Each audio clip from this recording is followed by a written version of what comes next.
HS রাষ্ট্রবিজ্ঞান suggestion. আশা রাখছি এর মধ্যে তোমরা অনেক প্রশ্নপত্র কমন পেয়ে যাবে। ওকে, তাহলে 1 নাম্বার কোশ্চেনটি, দ্বিতীয় বিশ্বযুদ্ধ শুরু হয়। উত্তরটি হবে অপশন নাম্বার সি, 1939 সালে। ঠান্ডা লড়াই শব্দটি প্রথম প্রয়োগ করেন। এখানে উত্তরটি হবে option number A, Bernard Baruch. জোট নিরপেক্ষ আন্দোলনের জনক হলেন। উত্তরটি হবে Jawaharlal Nehru, option number D. পঞ্চশীল চুক্তি স্বাক্ষরিত হয়। উত্তরটি হবে ভারত ও চীনের মধ্যে, অপশন নাম্বার ডি। নেটো গঠিত হয় কার উদ্যোগে? উত্তরটি হবে মার্কিন যুক্তরাষ্ট্র, অপশন নাম্বার এ। বর্তমানে সার্ক এর সদস্য সংখ্যা হলো? উত্তরটি হবে 8, অপশন নাম্বার বি।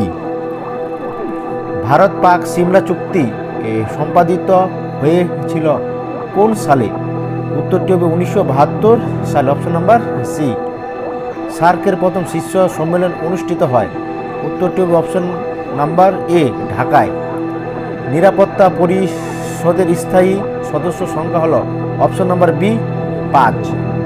নিরাপত্তা পরিষদের মোট সদস্য সংখ্যা হলো? Option number B, 15। ভেটো প্রদান ক্ষমতা আছে কেবলমাত্র?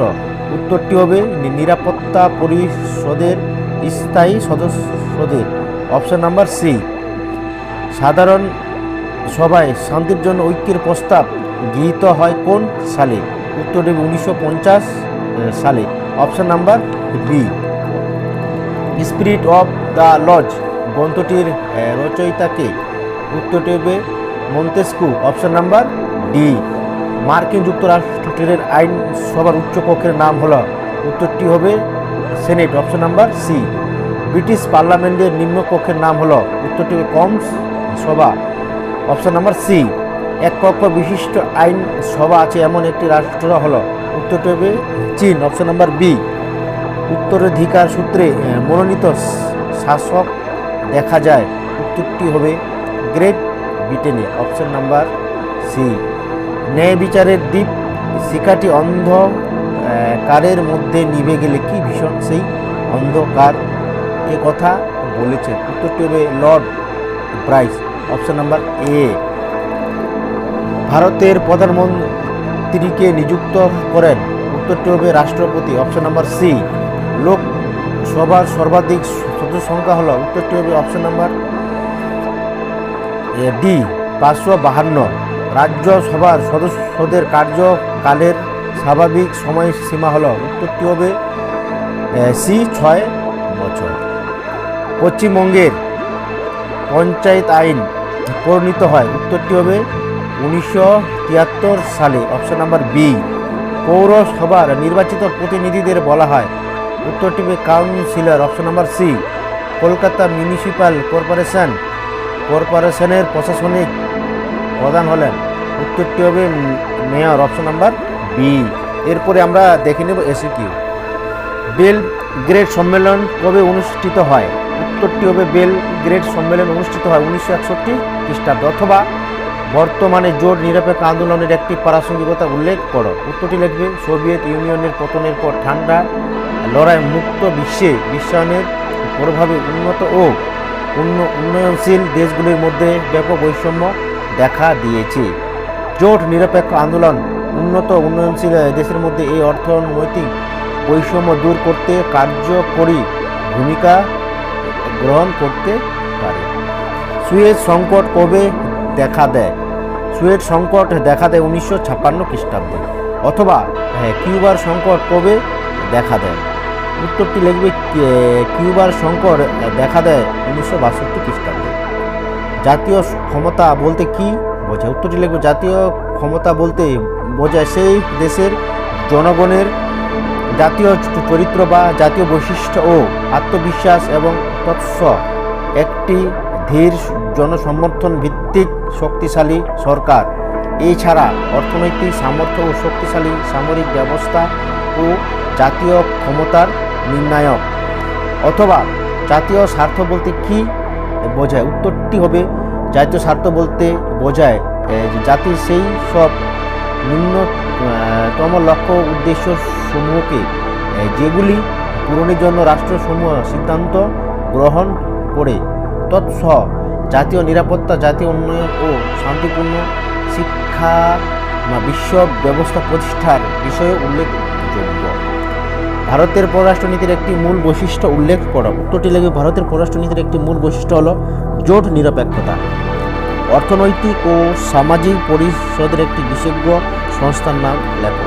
উত্তরটি লিখবে FAO, খাদ্য কৃষি সংস্থা। নেক্সট কোশ্চেন, মার্ক্সবাদের যে কোনো দুটি উৎস উল্লেখ করো। মার্ক্সবাদের দুটি উৎস হলো 1 নম্বর জার্মান দর্শন, 2 ব্রিটিশ রাষ্ট্রীয় অর্থনীতি। অথবা দ্বন্দ্বমূলক বস্তুবাদের যে কোনো দুটি সূত্র উল্লেখ করো। দ্বন্দ্বমূলক বস্তুবাদের দুটি সূত্র হলো বস্তু জগতের প্রতি এর দৃষ্টিভঙ্গি এবং বস্তু জগতের ঘটনা প্রবাহের বিশ্লেষণ ও ব্যাখ্যার পদ্ধতি হলো দ্বন্দ্বমূলক। বস্তু জগতের ব্যাখ্যা সম্পর্কে এর ধারণা ও তত্ত্ব হলো বস্তুবাদী। দ্বন্দ্বমূলক বস্তুবাদের দুটি দিক, দার্শনিক আর পদ্ধতি। নেক্সট কোশ্চেন, গান্ধীজির অহিংসা নীতির দুটি বৈশিষ্ট্য লেখো। গান্ধীজির কাছে অহিংসাই ছিল সত্য আর সত্য হলো ঈশ্বর। 2, তার মতে অন্যায়ের প্রতিরোধকল্পে নিজের রক্তপাত বা আত্মবলিদান দিতে প্রস্তুত থাকতে হবে, কিন্তু কোনোভাবেই সহিংসা হওয়া যাবে না। অথবা গান্ধীজির সত্যাগ্রহ নীতির দুটি বৈশিষ্ট্য লেখো। তাহলে লিখবি কি, গান্ধীজির সত্যাগ্রহ নীতির দুটি বৈশিষ্ট্য হলো সত্য, হচ্ছে আত্মনিগ্রহ। 1 কক্ষ বিশিষ্ট আইনসভার বিপক্ষে একটি যুক্তি দাও। তাহলে কি লিখবি, 1 কক্ষ বিশিষ্ট আইনসভার গণতন্ত্রে অনুপন্থী, কারণ গণতান্ত্রিক রাষ্ট্রের আইনসভার সদস্যরা জনগণ কর্তৃক নির্বাচিত হয়ে থাকে, তাই নির্বাচিত সদস্যরা জনস্বার্থ রক্ষা করে চলেন। স্থায়ী প্রশাসক বলতে কি বোঝায়? স্থায়ী প্রশাসক বলতে বোঝায় যারা নির্দিষ্ট বয়স পর্যন্ত দীর্ঘ সময়ের জন্য নির্দিষ্ট বেতনের ভিত্তিতে সরকারি কর্মচারী হিসাবে নিযুক্ত হন। এরা রাষ্ট্রকৃতজ্ঞ সিভিল সার্ভিস নামে পরিচিত। ক্ষমতাসীন রাজনৈতিক অংশের পরিবর্তন হয়, কিন্তু এদের কার্যকালের মেয়াদ নির্দিষ্ট থাকে। এই রাষ্ট্রকৃতজ্ঞদের মাধ্যমে সরকারের যাবতীয় সিদ্ধান্ত নিতে কার্যকর হয়। বিচার বিভাগের স্বাধীনতা রক্ষা দুটি পদ্ধতি উল্লেখ করো। বিচার বিভাগের স্বাধীনতার দুটি রক্ষা কবচ হল বিচারপতিদের কার্যের স্থায়িত্ব একান্ত প্রয়োজন, কার্যকাল স্বল্প স্থায়ী হলে ন্যায় বিচার উপেক্ষিত হতে পারে।